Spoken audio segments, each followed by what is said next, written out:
Europe 1 Sport avec Virginie Fulpin. Et on est toujours avec nos invités, Pauline Gamère, Patrick Julliard, Juan José Dorado et Claire Arnoux. Est-ce que c'est la fin d'une ère à la Fédération française de football ? Je ne sais pas, je me pose la question, parce qu'avec toutes les affaires qui s'accumulent, on ne peut que se poser la question, Patrick Julliard. Oui, on peut se poser la question. Il faut rappeler que Noël Le Graët est reparti pour un tour, alors qu'on pensait à l'époque que peut-être il allait céder le poste. C'était dans la foulée de la Coupe du Monde, donc il y avait un sentiment d'euphorie.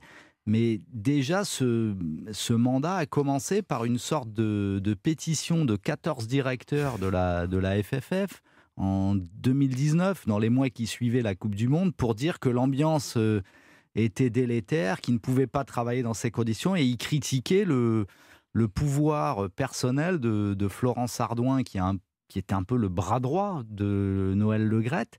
Donc on ne peut pas dire qu'on n'a pas vu venir ces problèmes un petit peu de gouvernance. Et puis il y a eu toutes les révélations faites par l'équipe, avec des noms masqués, puis avec des noms non masqués par notre confrère Romain Molina sur les réseaux sociaux. Donc le déballage est dans SoFoot. Il y a des problèmes d'ordre personnel aussi, avec l'histoire des textos, enfin des manières très déplacées visiblement du président. Ça fait un cocktail un peu explosif. Donc oui, on a l'impression que c'est une fin de règne. En plus, on sait très bien qu'un président de fédé, il est aussi soumis aux résultats sportifs. Et on sait que la Coupe du Monde, selon comment ça tourne, même sans toute cette atmosphère délétère, la Coupe du Monde aurait pu déjà avoir des effets importants sur le fait que Le Graët reste ou parte. Je pense aussi que le fait qu'il ait été à un moment malade et donc assez absent a favorisé aussi parfois certaines dérives. Quand le chat n'est pas là, les souris dansent. Donc tout ça, on l'a un peu vu venir en fait. On a un peu vu venir, et aujourd'hui on a un peu le résultat de tout cela, quoi. À quel point il est fragilisé, Pauline Gamère ? Alors moi, j'entends cette petite musique, on parle de fin d'une ère, mais on entend fin d'un règne. Et attention, penser que le système actuel, il va se changer d'un coup d'un seul parce qu'on va enlever un vieux monsieur de 81 ans, c'est la solution de facilité. Quand on lit aujourd'hui l'enquête de SoFoot, quand on lit en effet l'article de Romain Molina, ce qu'on voit, c'est que c'est bien plus qu'un seul homme. C'est tout un système. Oui, voilà, ça, c'est pas du tout une question sur Noël Le Graët, c'est une question sur la fédération la gouvernance, en général, oui. la gouvernance, exactement. C'est pas que les hommes, d'ailleurs, qui sont visés dans ces accusations-là non plus. Vous aviez hier en plateau Brigitte Henriquez, et je l'écoutais avec beaucoup d'intérêt. C'était à la fois assez terrifiant, puisque d'un côté, elle reconnaît les accusations à l'égard d'Angélique Roujas, puisqu'elle dit en effet que la fédération a décidé de la licencier. Mais elle omet de dire qu'elle a continué à exercer, et non pas au fin fond de l'Amérique du Sud, à 300 km de Paris, à Metz.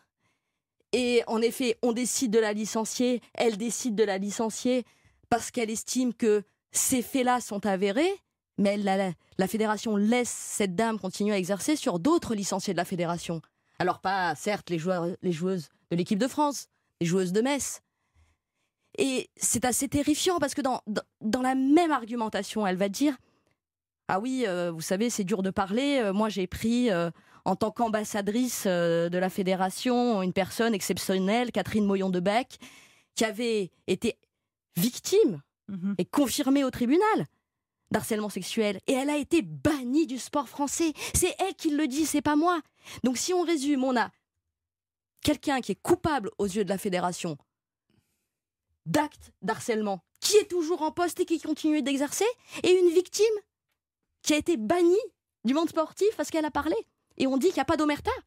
On pense que la solution va se régler en coupant la tête d'un seul homme. Je pense que le problème, il est bien plus profond. Et ça me met en colère. Mais est-ce que, parce que là, le ministère des Sports, donc, qui a diligenté une enquête, Amélie Oudéa-Castéra, qui a eu des mots assez durs en rappelant la Fédération française de football à ses devoirs, est-ce que ça prouve pas que les choses sont peut-être en train de changer aussi, qu'on prend les choses un peu plus à bras-le-corps? Moi, je suis d'accord Claire avec Arnoux Pauline. Je suis un petit peu dans la même colère qu'elle. Le seul truc, et je vois bien, c'est pas le problème d'un seul homme, sauf que c'est un seul homme qui est la vitrine de cette fédé et qui explique quand même dans les pages de l'équipe que quand il ira à son rendez-vous avec la ministre, il dira tout va bien. Moi, je me dis, en fait, il se fiche du monde et de tout le monde.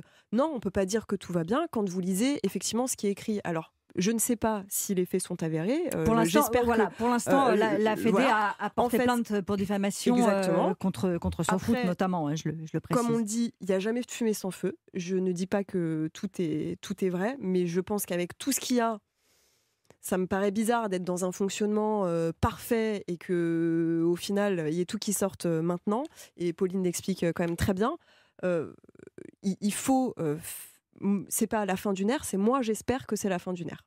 Voilà. Il a encore 2 ans, lui, à la tête de cette institution, mais il y a aussi des gens qui sont en dessous. Et moi, personnellement, j'espère que si on change de président, on change en fait tout le monde, parce que à l'intérieur c'est des guerres internes, c'est elle qui veut pas qu'il y ait de femmes au même niveau parce que c'est un peu chiant d'avoir une femme qui est un petit peu avec du pouvoir aussi, et puis c'est les soirées, mais alors là, les bras m'en tombent. Quand j'ai lu ça, je me suis dit mais d'accord, bon, on n'a pas été invité aux soirées visiblement pour voir ce qui s'y passait, mais c'est tout qu'il faut changer. Et la fin d'une ère, moi je l'espère profondément, mais avec le changement de Noël Le Graët, mais avec le changement de tout ce qui se passe à l'intérieur, et avoir vraiment une enquête qui est faite et qui montre ce qu'il faut changer et comment il faut fonctionner dans une entreprise pour que ce soit sain.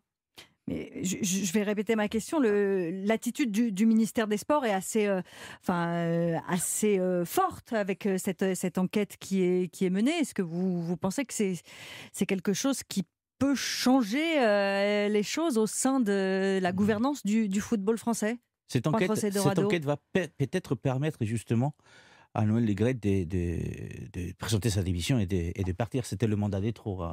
Patrick l'a signalé tout à l'heure. Et quand en interne, on n'est pas capable de démissionner ou de se rendre compte que les choses vont mal, c'est justement au ministère des tutelles de prendre les choses en main. On sait comment ça s'est passé avec la Fédération des sports de glace en France il y a quelques temps. Donc, à un moment donné, effectivement, il faut faire des choses. Donc, à Noël Le Graët de prendre cette décision, de partir, peut-être après le mondial, si les résultats ne sont pas bons. Mais de toute façon, la question après est de savoir qui, effectivement, Pauline le disait, qui va prendre les rênes de cette fédération, qui va être capable de tout changer. Oui, c'est ça, parce qu'on ne peut pas parler d'un homme, c'est pas ça voilà, le problème. Comme vous disiez, c'est tout un système. Et donc, qui va pouvoir prendre les rênes de cette fédération, qui est quand même une fédération assez importante, ou la plus importante, pour pouvoir remettre tout ça en place et que le football retrouve les lettres de noblesse. Parce que c'est vrai que je parlais en blague des polémiques que vous inventez, mais cette polémique-là est certainement la plus dure, la plus dangereuse aujourd'hui dans le football français. Donc peut-être à Noël Le Graët, après 11 années à la tête de la fédération, de savoir dire au revoir et de laisser sa place à quelqu'un d'autre. Alors l'équipe de France, la Fédération française de football, le terrain, les affaires, c'est une semaine internationale chargée qui nous occupe. On va prendre un peu de distance aussi pour aller en Espagne, mais pas pour parler de quelque chose de beaucoup plus gai, puisqu'on va parler des problèmes de racisme dans les stades qui refont malheureusement surface. À tout de suite sur Europe 1.